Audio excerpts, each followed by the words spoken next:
மாற்றத்தை விரும்பும் மக்களின் மாநாடு. திரள்வோம் திரள்வோம், திருச்சியில் திரள்வோம், தீந்தமிழ் இனத்தீரே.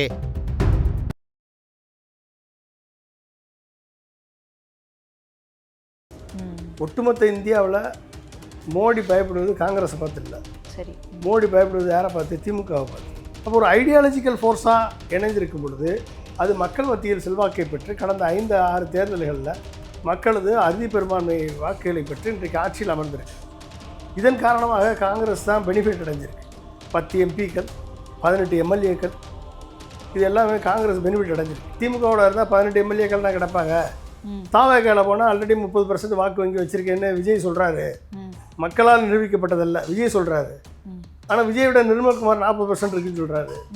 நிர்மல்குமாரை விட ஆதவ அர்ஜுனா 50% இருக்குன்னு சொல்கிறாரு. 50% புஷி ஆனந்த் 60% இருக்குன்னு சொல்கிறாரு. அப்போ 60%ஓட காங்கிரஸ் போச்சுன்னா 65%. 65%னா 234 சீட்டும் தாவேக்காவோட போனால் வின் பண்ணிடலான்னு சொல்லியிருக்கலாம்.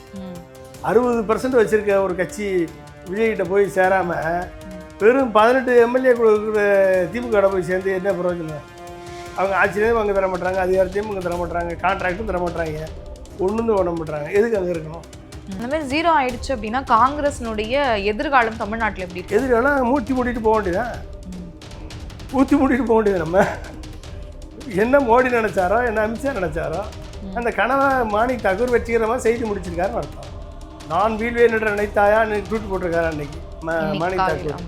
ஓகே, நான் ராகுலையும் சேர்த்து வீழ்த்தாமல் விடுவேன் என்று நினைத்தாயோ அப்படின்னு இன்னொரு ட்வீட் போட்டு போயிடுவார் அவர் வாட்டில். எதுவுமே பண்ண மாட்டீங்க. எலெக்ஷன் அப்போ வந்துட்டு எனக்கு ஆட்சியில் பங்கு அதிகாரத்தை பங்குனா எலெக்ஷன் அப்போ அல்வா கொடுப்பானா? நான் காங்கிரஸ் தனித்து நின்னால 50 சீட்டு வாங்குவோம் அப்படின்னு நீங்கள் ப்ரூவ் பண்ணியிருந்தீங்கன்னா 50 சீட்டு இல்லாமல் திமுகவால் ஆட்சி அமைக்க முடியாத நிலை ஏற்பட்டிருந்தால் நீங்கள் கேட்குற ஆட்சியில் பங்கு அதிகாரத்தை பங்கு கொடுப்பாங்க. நீங்கள் கடைசி வரைக்கும் தூங்குவீங்க. எலெக்ஷன் வந்தோடனே கண்ணு திறந்துடும். எனக்கு அமைச்சராகணும், ஆட்சியில் பங்கு வேணும், அதிகாரத்தை பங்குன்னு யாருமே கொடுப்பா? யாரும் கொடுப்பா? இவர்கள் பேசுவது அரசியல் அல்ல, இவர்கள் பேசுவது திமுக ஃபோபியா. ஓகே, திமுக ஃபோபியா. எதுக்கு எடுத்தாலும் திமுக திமுக திமுக. நீங்களே 41 பேரை கொண்ட ஒரு தீய சக்தி, திமுக போய் இப்படி தீய சக்தி சொல்லுவேன்? நீ நடித்த பணத்தில் கருப்பு பணத்தை உருவாக்கி 1.5 கோடி நீ கட்டலைன்னு பயன் கட்ட வச்ச ஊழல் சக்தி. நீ எப்படி திமுகவை அதிமுக ஊழல் சக்தின்னு சொல்லுவேன்? நீ எப்படி தூய சக்தியாக இருப்ப? அப்போ ஒருத்தரை பார்த்து குற்றம் சொல்லும் பொழுது நாம் குற்றமற்றவர்களாக இருக்கிறோமா என்பதை நிரூபித்தால்தான் அடுத்த லெவலுக்கு போவதற்கு நமக்கே தகுதி. படத்துக்கு எவ்வளோ வாங்குற? 1000 கோடி சொன்னது யார்? வருஷத்துக்கு 1000 கோடி சொன்னது யார்? விஜய் தானே. ஆனால் நீ எவ்வளோ கட்டியிருக்க? 300 கோடிக்கு தான் கணக்கு காமிச்சிருக்க. 80 கோடி தான் கட்டியிருக்க. 300 கோடிக்கு தான் கணக்கு காமிச்சிருக்க. 80 கோடி தான் கட்டியிருக்க வருமான வரி. அப்போ மிச்சம் 700 கோடி ஏமாத்திருக்கியா? நீ எப்படி தம்பி தூய சக்தியாக இருப்ப? நீ எப்படி ஊழலற்ற சக்தியாக இருப்ப? கேட்டால் நாங்கள் அரசு பணத்தை ஏமாத்துற மாதிரி. வருமான வரி கட்டளைனால அது அரசுக்கு போக வேண்டிய பணம் தானே. சீமான் ஒரு கூட்டத்தை உருவாக்கி வச்சுருக்கேன். அவர் கொள்கைகள் சரியாக தப்பான்றது 2வது விஷயம். ஆனால் விஜய் உருவாக்கிய கூட்டத்தை விட சீமான் உருவாக்கிய கூட்டம் தெளிவான கூட்டம். அது கண்டிப்பாக அந்த அவர் வாங்கின ஓட்டு குறையாது.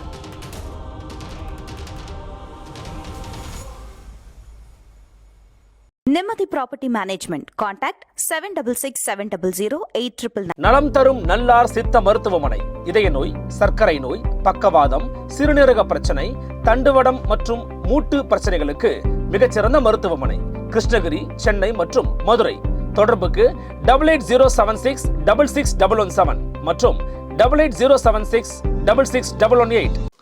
4th ஸ்டேட் தமிழ் நேயர்களுக்கு வணக்கம். இன்றைய நேர்காணலில் நம்மோடு இணைந்திருக்கிறார் அரசியல் விமர்சகர் மற்றும் முன்னாள் குடியரசுத் தலைவர் APJ அப்துல் கலாமின் ஆலோசகருமான பொன்ராஜ் அவர்கள். வணக்கம் சார். வணக்கம்மா. சரி, இப்போ அடுத்து 2026 தமிழ்நாடு சட்டப்பேரவை தேர்தல் நெருங்க போகுது. பிப்ரவரி மாதம் இந்த இறுதியில் தேர்தல் ஆணையம் அறிவிக்க போகிறாங்க தேதியும். ஆனால் இன்னமும் திமுக கூட்டணி ஒரு இறுதி வடிவம் பெறலை. காங்கிரஸ் மற்றும் திமுகக்கு இடையிலான அந்த சலசலப்பை இன்னும் நீடிச்சுட்டே இருக்குது. இது நீங்கள் எப்படி பார்க்குறீங்க? அதாவது மேலிட தலைவர்கள் கூட்டணி வலுவாக இருக்குன்னு சொல்லிட்டாங்க. சரி. 2ஆம் கட்ட தலைவர்கள்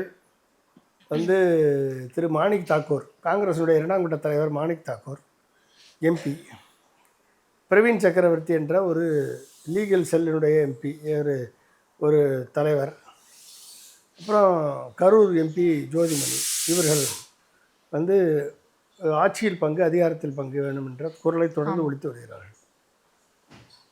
இது வந்து கூட்டணியில் ஒரு உரசலை ஏற்படுத்தியது. கூட்டணி ஒரு ஜெல்லாகாத மாதிரியான நிலை ஏற்பட்டது.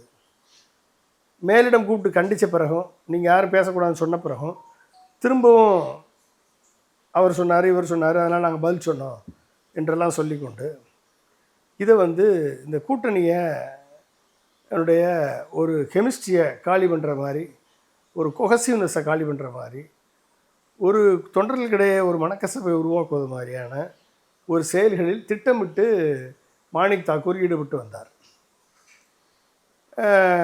பெரும்பாலான காங்கிரஸ் தலைவர்கள் இப்போது இருக்கக்கூடிய காங்கிரஸ் தலைவர் திரு செல்வ பெருந்தகை உட்பட பெரும்பாலான காங்கிரஸ் தலைவர்கள், எம்எல்ஏக்கள், எம்பிக்கள் யாரும் இந்த கருத்தை ஆதரவு தெரிவித்து வெளிக்குரல் எழுப்பவில்லை.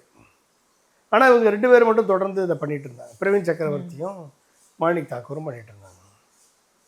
இது ஒரு கட்டத்தை தாண்டி போயிடுச்சு. முந்தா நாள் கூப்பிட்டு மாணிக் தாக்கூர் மீதும் பிரவீன் சக்கரவர்த்தி மீதும் நடவடிக்கை எடுக்காவிட்டால் கூட்டணியை மறுபரிசீலனை செய்ய வேண்டி இருக்கும் என்று திமுக தலைமை உறுதியான மெசேஜை கன்வே பண்ண பிறகு செல்வ பெருந்தகை அவசரமாக பெங்களூர் சென்று காங்கிரஸ் தலைவர் திரு மல்லிகார்ஜுன கார்கேயை பார்த்து நிலைமையை விளக்கி, நிலைமை கைமீறி போவதை எக்ஸ்பிளைன் பண்ணி, உடனடியாக திரு கே.சி. வேணுகோபாலை அழைத்து இந்த ஃபேஸ் சேவிங் மெக்கானிசமாக இந்த வந்து ஒரு தற்காலிக ஏற்பாடாக இதை நிறுத்த வேண்டும் என்று வந்து ஒரு அதிகாரப்பூர்வமான அறிவிப்பை வெளியிட வைத்து விட்டார்கள். நேற்று வந்து அவர் அறிவிப்பை வெளியிட்டிருக்கிறார். தனிநபர்கள் கருத்து கட்சி கருத்தாகாது, தனிநபர்கள் தங்கள் கருத்துக்களை வெளியில் தெரிவிப்பதை தவிர்க்க வேண்டும், இல்லை என்றால் கட்சி நடவடிக்கை எடுக்கும் என்றெல்லாம் வந்து சொல்ல வேண்டிய சூழல் ஏற்பட்டது. காரணம், ராகுல் காந்தியுடன் ப்ராக்சிமிட்டியில் இருப்பவர்கள் தான் இந்த மாணிக் தாக்கூரும் கரூர் எம்பி ஜோதிமணியும். அப்போ இவர்கள் இருவரும் பிரவீன் சக்கரவர்த்தியும் ராகுல் காந்தியினுடைய குரலாக ஒலிக்கிறார்களோ என்ற ஐயம் வந்து தமிழ்நாடு காங்கிரஸ் தலைவர்களுக்கு இருந்தது. அதனால் அவர்களும் அமைதியாக இருந்து வந்தார்கள். இனிமேலும் இது ஒலிக்க விட்டால் இது வந்து ஒரு வலுவான கூட்டணிக்கு அடித்தளமாக பாதகமாக அமைந்துவிடும் என்ற காரணத்தின் காரணமாக நேற்று இதுக்கு ஒரு முற்றுப்புள்ளி வைக்கப்பட்டது. ஆனால் தொடர்ந்து திரு மாணிக் தாக்கூர் அதை நிறுத்துவதாக தெரியவில்லை. மாணிக்கம் தாக்கூர் அவர்கள் மட்டும், அதாவது தனிநபர் கருத்தா மட்டும் இது பார்க்கப்படல. ஏன்னா விருதுநகர்லயும் ஒரு செயற்குழு கூட்டம் கூட்டி 7 தீர்மானங்கள் நிறைவேற்றிருக்காங்க. இந்த பக்கம் மதுரையில மாணிக்கம் தாக்கூர் அவர்கள் செயற்குழு கூட்டியிருக்காரு. இந்த மாதிரி 8 மாவட்டங்கள்ல செயற்குழு கூட்டம் கூட்டி எங்களுக்கு வந்து ஆட்சியில பங்கு வேண்டும், அதிகாரத்துல பங்கு வேண்டும், நாங்க கேட்கிற தொகுதிகள்லாம் கொடுக்கணும் அப்படின்னு சொல்லியிருக்காங்க. அப்போ ஒரு குழுவினர் வந்து காங்கிரஸ்ல திமுக கூட்டணி வேணாம், தாவேகா கூட போகலாம் அப்படின்ற நிலைப்பாடோடு தான் இந்த செயல்பாடுகள்லாம் பார்க்கலாமா? ஆமாம், அதுக்கு வந்து ராகுல் காந்தியினுடைய ஆதரவு இருக்கிற மாதிரி தான் தெரியுது. அதனால தான் மாணிக் தாக்கூர் வந்து தொடர்ந்து பேசிகிட்டு இருக்காரு. இது தொடருமானால் இது வந்து மீண்டும் அது வந்து கூட்டணியினுடைய அஸ்திவாரத்தை பாதிக்கும். ஒட்டுமொத்த இந்தியாவில் மோடி பயப்படுவது காங்கிரஸை பார்த்து இல்லை, சரி, மோடி பயப்படுவது யாரை பார்த்து? திமுகவை பார்த்து, திராவிட சித்தாந்தத்தை பார்த்து. சரியா? இன்றைக்கு இந்தியா பிளாக்கு ஸ்ட்ராங்கான ஒரு தலைவர் என்றால் அது வந்து திரு மு.க. ஸ்டாலின் தான் ஸ்ட்ராங்கான தலைவர். ஓகே, ராகுல் காந்தியை பிரதமர்னு சொன்ன முதல் தலைவர் திரு ராகுல் காந்தி தான். நேஷனல் லெவலில் இந்தியா பிளாக்குக்கு ஆதாரத்தையும் வலுவையும் சேர்த்தவர் திரு மு.க. ஸ்டாலின் அவர்கள். ஸோ அப்படிப்பட்ட ஒரு கட்சி வந்து இந்தியா பிளாக்கோட இருக்குதுன்னா அது காரணம் வந்து ஏதோ பதவிக்காக இல்லை, ஒரு ஐடியாலஜிக்காக இருக்காங்க, சமூக நீதிக்காக இருக்காங்க, சமத்துவத்துக்காக இருக்காங்க, அரசியல் சாசன சட்டத்தை பாதுகாக்க வேண்டும் என்பதற்காக இருக்காங்க, மதச்சார்பின்மையை போற்ற வேண்டும் என்பதற்காக இருக்காங்க, மதவாதத்தை எதிர்க்க வேண்டும் என்பதற்காக இருக்காங்க, பாசிச அரசை எதிர்த்து போராட வேண்டும் என்பதற்காக ஒன்றிணைந்திருக்கிறார்கள். அப்போ ஒரு ஐடியாலஜிக்கல் ஃபோர்ஸாக இணைந்திருக்கும் பொழுது அது மக்கள் மத்தியில் செல்வாக்கை பெற்று கடந்த 5-6 தேர்தல்களில் மக்களது அறுதி பெரும்பான்மை வாக்குகளை பெற்று இன்றைக்கு ஆட்சியில் அமர்ந்திருக்கிறது. இதன் காரணமாக காங்கிரஸ் தான் பெனிஃபிட் அடைஞ்சிருக்கு. 10 எம்பிக்கள், 18 எம்எல்ஏக்கள், இது எல்லாமே காங்கிரஸ் பெனிஃபிட் அடைஞ்சிருக்கு. பல்வேறு மேயர்கள், பல்வேறு கவுன்சிலர்கள், இது எல்லாமே வந்து இந்த அலையன்ஸால் ஏற்பட்டது. இது காங்கிரஸுக்கு, விசிகேக்கு, கம்யூனிஸ்ட்டுக்கு, முஸ்லீம் லீக்கு, இப்படி பல்வேறு கூட்டணி கட்சிகளுக்கு இது பெனிஃபிட்டாக இருந்திருக்கு. ஆனா காங்கிரஸ்காரர்கள் என்ன சொல்றாங்க அப்படின்னா, எங்க கட்சி வந்து வளர வேணாமா, கூட்டணியிலே இருந்து நாங்க போகணுமா, எங்களுக்கு வந்து வாரிய தலைவர், அறங்காவலர் குழு அப்படின்னு கௌரவ தலைவர் பதவி கூட கொடுக்க மாட்டேங்கிறாங்க, அதனால நம்ம ஏன் வந்து திமுக கூட்டணியில நீடிக்கணும், ஒருவேளை தாவேகாவுடன் கூட்டணி அமைச்சோம் அப்படின்னா நமக்கு 70 சீட்டுகள் மேல கொடுப்பாங்க, அதுல வெற்றி பெறவும் வாய்ப்பு இருக்கு அப்படின்னு அவங்க சொல்றாங்க. நல்ல வாய்ப்பு இருக்கு, போக வேண்டியதானே. யாரும் அவங்களை தடுத்துட்டு இருக்கா? போக வேண்டியதானே. ஆல்ரெடி விஜயனுடைய வாக்குப்படி 30% வாக்கு வச்சிருக்காரு. போகக்கூடாது அப்படின்றதுக்காக தான் நாடாளுமன்ற உறுப்பினர் கனிமொழி அவர்கள் ராகுல் காந்தி அவர்களை சந்திச்சு பேசியிருந்தாங்க. இப்ப திமுகவும் காங்கிரஸ் போகக்கூடாதுன்ற நிலைப்பாட்டுல தானே இருக்கு. 3 வட்டம் சொடேங்கர் வந்து திரு மு க ஸ்டாலினை சந்தித்து பேசினார். மரியாதைக்காக கனிமொழி வந்து ராகுல் காந்தி சந்தித்து பேசியிருக்காங்க. இவங்க 3 வட்டம் பேசுகிறாங்க, அவங்க 1 வட்டம் பேசியிருக்காங்க. அப்போ அதை எப்படி எடுத்துப்பீங்க? கூட்டணிக்கு இடையில வந்து கருத்து பரிமாற்றங்கள் இருப்பது சகஜம். தலைவர்கள் மத்தியில் கருத்து பரிமாற்றங்கள் இருப்பது சகஜம். இவர்கள் இல்லைன்னா அவர்கள் இல்லை, அவர்கள் இல்லை இவர்கள் இல்லைன்னு எந்த கட்டாயமும் கிடையாது. கூட்டணியில் இருந்து ஆகணுன்ற கட்டாயமும் கிடையாது. காங்கிரஸோட இருந்தால், திமுகவோட இருந்தால் 18 எம்எல்ஏக்கள் தான் கிடப்பாங்க. தாவேக்கால போனால் ஆல்ரெடி 30% வாக்கு வங்கி வச்சிருக்கேன்னு விஜய் சொல்கிறாரு. மக்களால் நிரூபிக்கப்பட்டதல்ல, விஜய் சொல்கிறாரு. ஆனால் விஜயோட நிர்மல்குமார் 40% இருக்குன்னு சொல்கிறாரு. நிர்மல்குமாரை விட ஆதவர்ஜனா 50% இருக்குன்னு சொல்கிறாரு. 50% புஷி ஆனந்த் 60% இருக்குன்னு சொல்கிறாரு. அப்போ 60%ஓட காங்கிரஸ் போச்சுன்னா 65%. 65%னா 234 சீட்டும் தாவேக்காவோட போனால் வின் பண்ணிடலான்னு சொல்லியிருக்கலாம். அது மட்டும் இல்லை, தாவேக்காவோட போனால் கேரளாவில் ஜெயிக்கலாம், கர்நாடகாவில் ஜெயிக்கலாம், ஆந்திராவில் ஜெயிக்கலாம், தெலுங்கானாவில் ஜெயிக்கலாம், அது மட்டும் இல்லாமல் மலேசியாவில் ஜெயிக்கலாம், லண்டனில் ஜெயிக்கலாம், அமெரிக்காவில் ஜெயிக்கலாம். ஏன்னா அங்கெல்லாம் விஜய் ரசிகர்கள் இருக்காங்க. ராகுல் காந்தியால் இந்தியாவில் மோடி இருக்க வரைக்கும், இவிஎம் இருக்க வரைக்கும், அமித்ஷா இருக்க வரைக்கும் பிரைம் மினிஸ்டர் ஆக முடியாது. அட்லீஸ்ட் மலேசியாவிலேயாவது பிரைம் மினிஸ்டர் ஆயிடுவார் அப்படின்னு எல்லாம் நம்பிக்கை கொடுத்துருக்கலாம் மாணிக் தாக்கூர் போன்ற ஆளுகள். அதனால் வந்து மாணிக் தாக்கூரை என்கரேஜ் பண்ணிகிட்டு இருக்கலாம். நம்ம கற்பனைக்கு எல்லைன்னு இருக்காம கனவுக்கு எல்லை இருக்கா? சரி, ஒருவேளை காங்கிரஸ் வந்து திமுக கூட்டணியிலிருந்து வெளியேறி தாவேகாவுடன் கூட்டணி அமைச்சது அப்படின்னா தமிழ்நாடு அரசியலே தலைகீழா வந்து புரண்டுரும் அப்படின்ற மாதிரி எல்லாம் விமர்சனம் வைக்கப்படுது. புரண்டு போது ஒன்னா இருக்கு, என்ன பிரச்சனை? நீங்க ஜெயிச்சிருவீங்கல்ல. தமிழ்நாடு அரசு தலையெல்லாம் புரண்டுட்டு போகுது, திமுக தோத்துட்டு போகுது, திமுக 4வது இடத்துக்கு கூட போகுது. நீங்க 2 பேரும் ஜெயிச்சிருவீங்கல்ல. நீங்க முதலமைச்சர் ஆயிடலாம்ல, விஜய் முதலமைச்சர் ஆயிடலாம்ல. உங்க கூட சேர்ந்த உடனே திரு மோடி வந்து காங்கிரஸ் வந்து விஜயோட சேர்ந்தாச்சுன்னா 2029 விஜய் நம்மளுக்கு அகெயின்ஸ்டாக வருவான்னு சொல்லி சிபிஐ கேஸில் பிடிச்சி விஜயை தூக்கி 2 வருஷம் உள்ளே வச்சுருவாரு. 2 வருஷம் உள்ளே வச்சுன்னா 6 வருஷம் எலெக்ஷனில் கண்டெஸ்ட் பண்ண முடியாது. அந்த கண்டெஸ்ட் பண்ணக்கூடாதுன்னு தான் ஆதவர்ஜனா வந்து மோடி விஜய் வந்து சிபிஐயில் மாட்டி விட்டுருக்காப்புல. ஓகே, உள்ளே போயிடுவார். உள்ளே போனால் என்ன அர்த்தம்? காங்கிரஸுக்கு ஒரு சிஎம் கேண்டிடேட் வாய்ப்பு இருக்குல்லம்மா. காங்கிரஸ்லேருந்து ஒரு சிஎம் வரலாம்ல. மாணிக் தாக்கூரே சிஎம் ஆகலாம், இல்லை பிரவீன் சக்கரவர்த்தி சிஎம் ஆகலாம், இல்லை கரூர் எம்பி ஜோதிமணி சிஎம் ஆகலாம், இல்லை சசிகாந்த் செந்தில் சிஎம் ஆகலாம். இந்த மாதிரி இவ்வளோ வாய்ப்பு இருக்கும்போது நீங்கள் திமுகவோட போய் 19 சீட்டு வாங்கிட்டதுக்கு உட்காரணும். ஆட்சியில் பங்கு, அதிகாரத்தில் பங்கு, சிஎம் மினிஸ்டர்லாம் கிடைக்கும்ல.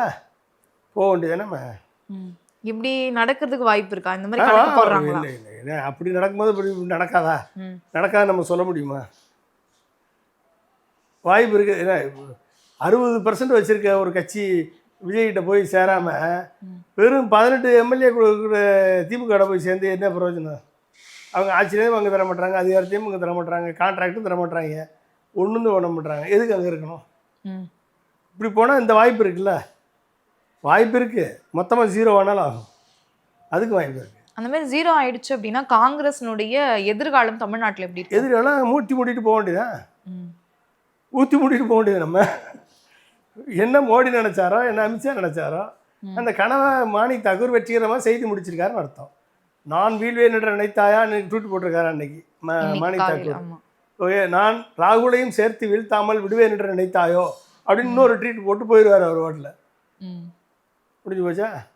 அவ்வளோதான், வேறு என்ன பண்ண முடியும்? அதாவது இவர்களது கனவுக்கும் ஆசைக்கும் எல்லையே இல்லை, என்ன வேணாலும் கனவு காணலாம். ஆனால் முடிவெடுக்கக்கூடிய ராகுலுக்குள்ள போகணும். Okay, you will never ever win the hearts of the people of Tamil Nadu அப்படின்னு பார்லிமெண்ட்டில் வீரவசனம் பேசிட்டு போய் பொத்தி படுத்துட்டா போதுமா?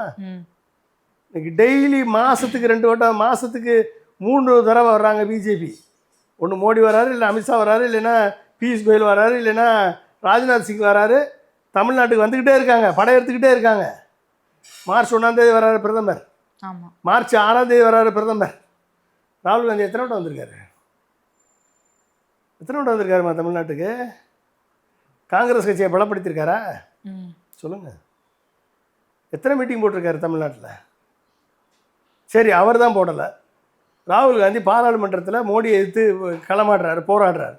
மணிப்பூரை எடுத்து களமாடுறாரு, ஆர்டிகல் 370 எடுத்து களமாடுறாரு. மோடியை விட்டு லெஃப்ட் அண்ட் ரைட் வாங்குறாரு. அந்த ரிப்பிள் எஃபெக்ட் தமிழ்நாடு முழுக்க வருதா? காஷ்மீர்லேருந்து கன்னியாகுமரி வரைக்கும் நடக்குதா? அப்போ எங்கே போச்சு காங்கிரஸ் ஆர்கனைசேஷன்? எங்கே போச்சு காங்கிரஸ் கட்சி? என்ன பண்ணிகிட்டு இருக்காங்க? அட்லீஸ்ட் மதுரையில் திருப்பங்குன்ற இஷ்யூவுக்கு குரல் கொடுத்தீங்களா? போராட்டம் பண்ணீங்களா? பிஜேபி களத்தில் வந்து நிற்கிது, நீங்கள் எங்கே போனீங்க? தூங்க போனீங்களா? இந்து முன்னணி களத்தில் வந்து நிற்கிது, உங்கள் சேவை அதில் எங்கே போச்சு? தூங்க போச்சா? எங்கே போச்சு? எஸ்ஐஆர் எதிர்த்து போராட்டம் நம்ம நடத்துனீங்களா? சொல்லுங்கள். ராகுல் காந்தி ஓட் ஷேரின்னு சொல்லிட்டு கர்நாடகாவில் எப்படி ஓட் ஷேரி பண்ணால், பீகாரில் எப்படி ஓட் ஷேரி பண்ணால், மகாராஷ்டிரா எப்படி ஓட் ஷேரி பண்ணால், ஹரியானாவில் எப்படி ஓட் ஷேரி பண்ணான்னு ப்ரெசன்டேஷன் கொடுத்து போராடிட்டு இருக்காரு. தமிழ்நாட்டில் எங்கேயாவது போராட்டிருக்காங்களா காங்கிரஸ்? சொல்லுங்கள். எத்தனை போராட்டம் நடத்திருக்கு? எதுவுமே பண்ண மாட்டீங்க. எலெக்ஷன் அப்போ வந்துட்டு எனக்கு ஆட்சியில் பங்கு, அதிகாரத்தை பங்குனா எலெக்ஷன் அப்போ அல்வா கொடுப்பானா? சொல்லுங்கள், யார் கொடுப்பா? எப்படி ஆட்சியில் பங்கு, அதிகாரத்தில் பங்கு வரும்? ஓம் பேஸ் நல்லா இருக்கணும், மக்கள் மத்தியில் நீ நிற்கணும். எம்எல்ஏக்கள், எம்பிக்கள், மேயர்கள் மட்டும் இருந்தால் போதாது, கட்சி வளரணும். கட்சி மக்கள் பிரச்சனைக்காக போராடி இருக்கணும், மக்களது ஆதரவு தரப்பட்டிருக்கணும், மக்களது செல்வாக்கப்பட்டிருக்கணும், மக்களது ஓட் ஷேரை கூட்டியிருக்கணும். கூட்டி நான் காங்கிரஸ் தனித்து நின்னால 50 சீட்டு வாங்கும் அப்படின்னு நீங்கள் ப்ரூவ் பண்ணியிருந்தீங்கன்னா, 50 சீட்டு இல்லாமல் திமுகவால் ஆட்சி அமைக்க முடியாத நிலை ஏற்பட்டிருந்தால் நீங்கள் கேட்குற ஆட்சியில் பங்கு அதிகாரத்தை பங்கு கொடுப்பாங்க. நீங்கள் கடைசி வரைக்கும் தூங்குவீங்க. எலெக்ஷன் வந்தோடனே கண்ணு திறந்துடும், எனக்கு அமைச்சராகணும், ஆட்சியில் பங்கு வேணும், அதிகாரத்தை பங்குன்னு யாருமே கொடுப்பா? யார் கொடுப்பா? தன்னை சுய பரிசோதனை செய்யணும் காங்கிரஸ். 2 வருஷத்துக்கு முன்னால், 3 வருஷத்துக்கு முன்னால் செய்ய வேண்டிய வேலையை எலெக்ஷன் அப்போ வந்து செஞ்சுக்கிட்டு இருந்தா அது என்ன ஆகும்? அது வந்து ஒரு கிரெடிபிலிட்டியை பாதிக்கும். கிரவுண்ட் லெவலில் ஒட்டாது. கூட்டணி சேர்ந்தாலும் கீழே ஒட்டாது. கீழே ஒட்டுறேன்னா அது டிரான்ஸ்லேட் ஆகாது, ஓட்டு கன்வர்ஷன் நடக்காது. அப்போ கூட்டணியை விட்டு வெளியேறது தான் ஒரே வழியாக முடியும். அடுத்து தாவேகாவினரும் நாம் தமிழர் கட்சியினும் சமூக வலைத்தளங்களில் பார்த்தோன்னா, டிபேட்டில் கூட பார்த்தோன்னா பல விமர்சனங்களை முன் வச்சிருக்காங்க. இதை நீங்கள் எப்படி பார்க்குறீங்க? அவங்களுக்குள்ள விமர்சனங்களா? அது தாக்கி பேசிக்கிறாங்களே அது. அதாவதுமா, இன்றைக்கு விஜய்க்கு இருக்கக்கூடிய சேலஞ்ச் என்னென்னா, சீமான் அவர்கள் வாங்கிய 8% வாக்கை வாங்க முடியுமா விஜயால்? அப்படி தான் மிகப்பெரிய சேலஞ்ச். சீமான் அவர்கள் வாங்கிய 8% வாக்கை தாண்டி விஜயால் வாங்க முடியுமா? இந்த கேள்வி தான் இன்றைக்கி விஜய்க்கு இருக்கக்கூடிய, முன்னால் இருக்கக்கூடிய மிகப்பெரிய சேலஞ்ச். அப்போ தமிழ் தேசியத்தை ஒரு கொள்கையை அடுத்து முன்னால் வருது. யார்? நாம் தமிழர். திராவிட கட்சிகள் திராவிட சித்தாந்தத்தை முன்னெடுத்து வராங்க. பிஜேபி மதவாதத்தை முன்னெடுத்து வருது. காங்கிரஸ் வந்து செக்யூலர் மதச்சார்பின்மையை முன்னெடுத்து வருது. இவர் விஜய் வந்து எதை முன்னெடுத்து வராரு? தமிழ் சாதியத்தை முன்னெடுத்து வராரா, இல்லை திராவிட சித்தாந்தம் முன்னெடுத்து வராரா? அதான் திராவிடம் தமிழ் தேசமே இரு கண்கள் சொல்லிட்டாரு. இரு கண்கள் அப்படின்றாரு. இரு கண்கள்னா நடு ரோட்டில் வந்து செத்து போயிடுன்றாரு சீமான். ஓகே, எதை வந்து கொள்கைனா என்ன, கொள்கை எதிரி, அரசியல் எதிரின்னு சொல்லும் பொழுது அடிப்படை அரசியல் தத்துவம் புரியாதவர்களாக தாவேகாவினர் இருக்கிறார்கள். அது தாவேகாவினர் விடுங்க, விஜயே அப்படி தான் இருக்கார் என்ற நிலை வந்து இன்றைக்கி மக்கள் மத்தியில் ஒரு எள்ளி நகையாடப்பட்டு கொண்டு இருக்குது. அரசியல் பேசலை இவர்கள் பேசுவது அரசியல் அல்ல, இவர்கள் பேசுவது திமுக ஃபோபியா. ஓகே, திமுக ஃபோபியா, எதுக்கு எடுத்தாலும் திமுக திமுக திமுக. நீங்களே வந்து 41 பேரை கொன்ற ஒரு தீய சக்தி, திமுக போய் எப்படி தீய சக்தி சொல்லுவ? நீ நடித்த பணத்தில் கருப்பு பணத்தை உருவாக்கி 1.5 கோடி நீ கட்டலைன்னு ஃபைன் கட்ட வச்ச ஊழல் சக்தி, நீ எப்படி திமுகவை அதிமுக ஊழல் சக்தின்னு சொல்லுவ? நீ எப்படி தூய சக்தியாக இருப்ப? அப்போ ஒருத்தரை பார்த்து குற்றம் சொல்லும் பொழுது நாம் குற்றமற்றவர்களாக இருக்கிறோமா என்பதை நிரூபித்தால்தான் அடுத்த லெவலுக்கு போவதற்கு நமக்கே தகுதி வரும். அந்த தகுதியை பெறாதவர்கள் மக்கள் மத்தியில் லாஃபிங் ஸ்டாக்காக தான் இருக்க முடியுமோ ஒழிய அவர்கள் வந்து ஏற்றுக்கொள்ளக்கூடிய தலைவர்களாக மாற முடியாது. அப்போ ஏற்றுக்கொள்ளக்கூடிய தலைவர்கள் எப்போ மாறுவாங்க? என்றைக்கு வந்து விஜய் அரசியல் பேசுகிறாரோ, என்றைக்கு மக்கள் பிரச்சனையை புரிந்து அதற்கு தீர்வை அவரே சொல்கிறாரோ, எவராவது மண்டபத்தில் எழுதி கொடுப்பாங்க, அதை எழுதி கொடுக்குறது வசன நடையாக ஒப்பிச்சுட்டு போகிறதுக்கு பேர் அரசியல் அல்ல, இது சினிமா அல்ல, இது அரசியல். தன்னுடைய செல்வாக்கை பயன்படுத்தி ஒரு 8% வாக்கு கூட விஜயால வாங்க முடியாது. எப்படி 8%? எங்கம்மா இருக்கு 8%? உச்சபட்ச நடிகர் அவர் சொன்னது யாரு? அவர் தானே சொன்னார். உச்சபட்ச நடிகர்னா என்ன அர்த்தம்? இந்தியாவிலேயே அதிகமான சம்பளம் வாங்கக்கூடிய நடிகர். ஆனால் இந்தியாவிலே அதிகமான சம்பளம் யார் தெரியுமா? அல்லு அர்ஜுனா, 300 கோடி ஒரு படத்துக்கு. 2வது அதிகமாக சம்பளம் வாங்க நடிகர் யார் தெரியுமா? ரஜினிகாந்த். 3வது அதிகமாக சம்பளம் வாங்க நடிகர் தான் விஜய். இப்போ அதிலேயே ஒரு பையாச்சா, முடிஞ்சு போச்சா, சொல்லி முடிஞ்சு. சரி, நீ உச்சபட்ச நடிகர் கிடையாது, 3வது உச்சபட்ச நடிகர். சரி, அந்த உச்சபட்ச நடிகர் வந்து 1000 கோடி சம்பாத்தியத்தை விட்டுட்டு அரசியலுக்கு வந்திருக்கிறார். சொன்னது யாருமா? சொன்னது யார்? ஆதவ அர்ஜுனா. யார் முன்னால்? விஜய் வச்சுக்கிட்டு, மேடையில் வச்சுக்கிட்டு 1000 கோடி சம்பாரிச்சுட்டு அரசியலுக்கு வந்திருக்கிறார், விட்டு அரசியலுக்கு வந்திருக்கிறார். சொன்னது யார்? நிர்மல்குமார், குஷி ஆனந்த். யார் முன்னால்? விஜய் முன்னால் மேடையில். எங்கேயாவது மறுத்துருக்காரா? இல்லை, மறுக்கலை. Filmfare, cinema beats, force magazine, Indian Express எல்லாமே வந்து கடந்த 10 ஆண்டுகளுக்கு 140 கோடியிலேருந்து 250 கோடி வரைக்கும் விஜய் சம்பளம் வாங்கியிருக்காருன்னு ஒவ்வொரு படத்துக்கும் ரிப்போர்ட் போடுறான். என்னைக்காவது இது தவறு அப்படின்னு மறுத்து அறிக்கை விட்டுருக்காரா விஜய்? நான் வாங்கினது 150 கோடி இல்லை, நான் 35 கோடி தான் வாங்கியிருக்கேன். 2015-16 140 கோடி நான் சம்பளம் வாங்கலை, 35 கோடி தான் வாங்கியிருக்கேன். ஏன்னா நான் இன்கம் டேக்ஸில் 35 கோடி தான் டிக்ளேர் பண்ணியிருக்கேன், 15 கோடியை மறைச்சிருக்கேன், அதனால எனக்கு 1.5 கோடி ஃபைன் போட்டிருக்காங்க. எங்கேயாவது சொல்லியிருக்காரா விஜய்?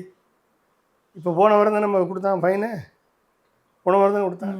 அப்போ நீ வாங்கின சம்பளத்தில் 5ல் 1 பங்கு தான் நீ இன்கம் டேக்ஸ் காமிச்சிருக்க, 4 பங்கை மறைச்சிருக்க. ஒன்று, அந்த 1 பங்குலேயே 42% நீ ஏமாற்றிருக்க. அப்படி கணக்கு பார்த்தா as per the force magazine, Indian express, cinema beat, நீ நேஷனல் ஃபிலிம் பேர் அவார்ட்ஸு, இத்தனை மேகசின்ஸில் ரிப்போர்ட்டை வச்சு பார்த்தா கடந்த 10 ஆண்டுகளில் விஜய் வாங்கின சம்பளம் 2000 கோடி. இந்த 2000 கோடியில் கடந்த வருடம் அவர் கட்டின இன்கம் டேக்ஸ் எழுதணுமா 80 கோடி, 80 கோடி கட்டியிருக்காரு. அப்போ 80 கோடினா எவ்வளோ பர்சன்ட்? 30%. 80 கோடி 90 கோடின்னு வச்சுக்கோங்க, 30% வச்சுக்கோங்க. அப்போ 30%, 90 கோடினா 30 கோடி 10%. அப்போ 300 கோடி, 250லேருந்து 300 கோடி சம்பாதிச்சிருக்காருன்னு அர்த்தம் ஒரு படத்துக்கு. ஆனால் கட்டினது எவ்வளவு? 80% கட்டியிருக்க, 80 கோடி கட்டியிருக்க, வருமான வரி கட்டியிருக்க. அப்போ நீ வாங்கினது, நீ சொன்னது எவ்வளோ? 1000 கோடி. ஒரு படத்துக்கு எவ்வளோ வாங்குற? 1000 கோடின்னு சொன்னது யார்? வருஷத்துக்கு 1000 கோடி சொன்னது யார்? விஜய் தானே. ஆனால் நீ எவ்வளோ கட்டியிருக்க? 300 கோடிக்கு தான் கணக்கு காமிச்சிருக்க.